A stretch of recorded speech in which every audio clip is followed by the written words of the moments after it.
Bayangkan seorang ilmuwan yang bekerja keras di laboratorium, tapi ia sedang tidak mencari penemuan spektakuler, hanya bertekad mencari lem perekat yang hebat. Dr. Spencer Silver dari 3M, yang eksperimennya pada tahun 1968 menghasilkan spesimen yang dianggap gagal karena perekatnya hanya menempel dengan ringan saja, tapi tidak merusak permukaan. Dia frustrasi sebab rekan-rekannya melabelnya sebagai lem gagal. Namun Silver yang selalu optimis melihat potensi dan spesimen gagal tersebut disimpan olehnya. Tahun-tahun berlalu dan lem gagal tergeletak di rak, mengumpulkan debu. Kemudian suatu hari, takdir menentukan nasib lem gagal itu. Dr. Art Fry, ilmuwan 3M lainnya, menggunakan perekat ini untuk menandai halaman bukunya, karena sebelumnya ia kesal catatannya sering terjatuh. Saat itulah dia mengalami momen aha, sebuah nota yang dapat menempel dengan ringan, tapi diubah posisinya dan tetap menempel ringan. Dia lalu memperjuangkan gagasan tersebut, meskipun awalnya menghadapi banyak cibiran. Namun, Fry bertahan, menciptakan prototipe dan menunjukkan kegunaannya. Akhirnya pada tahun 1977, Post-it note memasuki pasar.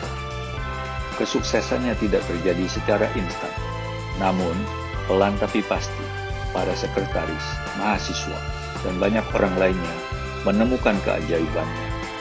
Mulai dari nota pengingat dan catatan tempel yang sederhana, menjadikan post-it sebagai alat yang sangat diperlukan. Dan post-it perlahan-lahan menjadi andalan ibu-ibu rumah tangga, pegawai kantor, dan lain-lain. Apa yang membuat cerita ini begitu menginspirasi? Lem gagal dari Silver belakangan menjadi sukses, bernilai miliaran dolar. Hal ini mengingatkan kita bahwa terkadang penemuan paling berharga datang dari hal-hal yang tidak berkesan. Keyakinan Fry yang tidak tergoyahkan terhadap idenya, meskipun mengalami banyak hambatan pada awalnya, membuktikan bahwa dedikasi dapat mengubah kata tidak menjadi ya. Post-it note adalah bukti kehebatan solusi sederhana. Hal ini juga mengingatkan kita bahwa inovasi tidak selalu membutuhkan skema besar, namun bisa terkait dengan kebutuhan simpel dan solusi permasalahan sehari-hari. Jadi lain kali Anda memegang post-it note, ingatlah, ini adalah simbol dari potensi yang tersembunyi di dalam hal-hal yang tampaknya tidak penting. Dunia mungkin sedang menunggu penemuan yang tidak disengaja Anda menjadi hal besar berikutnya.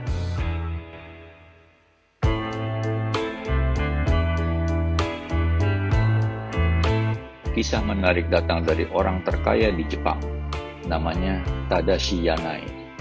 Ia adalah pendiri dan pemilik Uniqlo.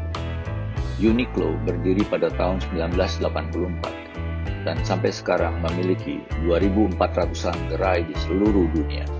Di Indonesia saja terdapat 63 gerai Uniqlo.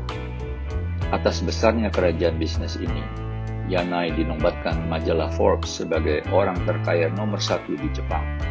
Nama Uniqlo diadopsi pada tahun 1988 sebagai bagian dari upaya rebranding.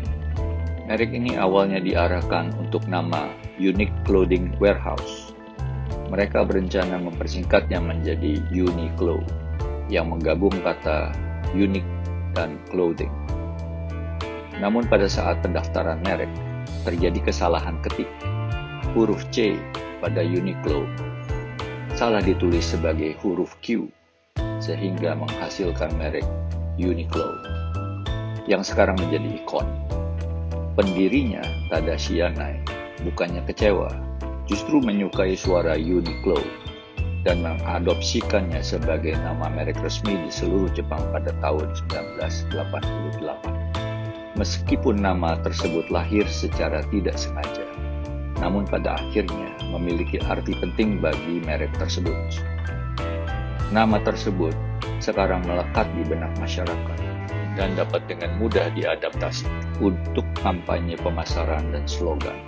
Asal-usul yang tidak disengaja bahkan mungkin menambah sentuhan pesona. dan keterhubungan pada citra merek. Saat ini Uniqlo berdiri tegak sebagai raksasa pakaian global, dengan toko di lebih dari 20 negara dan basis pelanggan setia. Namun tidak dapat disangkal bahwa nama yang menarik dan unik telah berperan menjadikannya merek global yang dikenal dan dicintai oleh jutaan orang.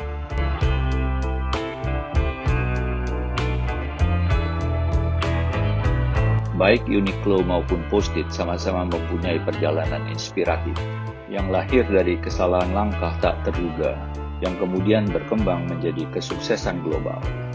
Kedua cerita tersebut menggarisbawahi power mengubah hambatan menjadi peluang. Jadi lain kali Anda menghadapi rintangan, ingatlah, itu mungkin hanya langkah pertama dalam perjalanan Anda menuju kejayaan.